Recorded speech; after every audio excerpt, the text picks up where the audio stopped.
بسم الله الرحمن الرحيم.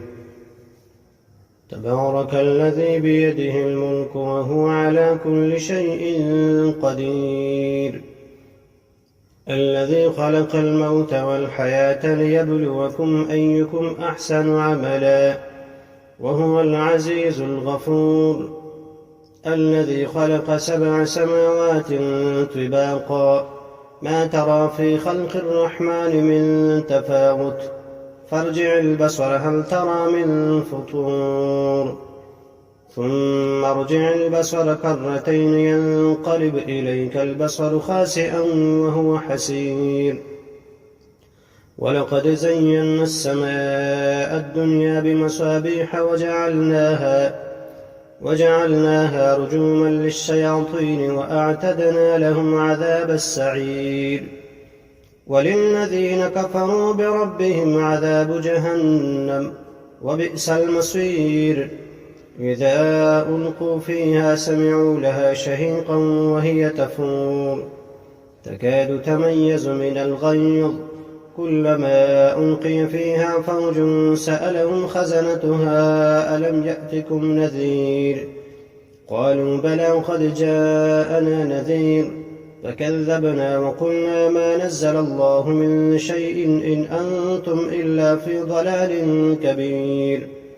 وقالوا لو كنا نسمع أو نعقل ما كنا في أصحاب السعير، فاعترفوا بذنبهم فسحقا لأصحاب السعير.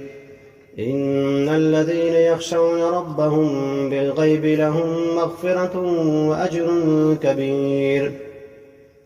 وأسروا قولكم أو اجهروا به إنه عليم بذات الصدور.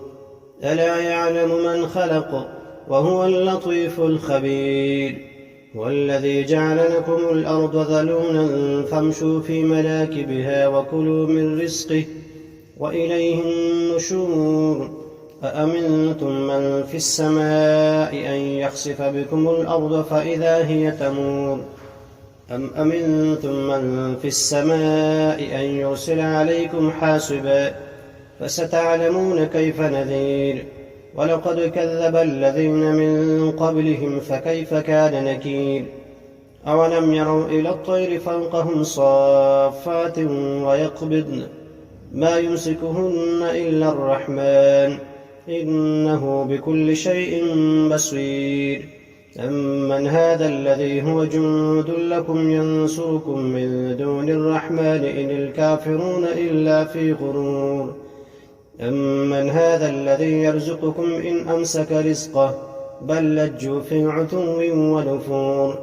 أفمن يمشي مكبا على وجهه أهدى أم من يمشي سويا على صراط مستقيم.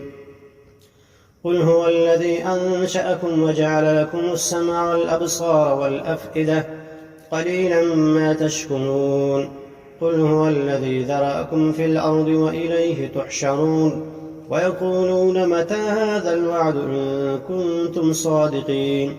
قل إنما العلم عند الله وإنما أنا نذير مبين. فلما رأوه زلفة سيئت وجوه الذين كفروا وقيل هذا الذي كنتم به تدعون. قل أرأيتم إن أهلكني الله ومن معي أو رحمنا فمن يجير الكافرين من عذاب أليم. قل هو الرحمن آمنا به وعليه توكلنا فستعلمون من هو في ضلال مبين. قل أرأيتم إن أصبح ماؤكم غورا فمن يأتيكم بماء معين.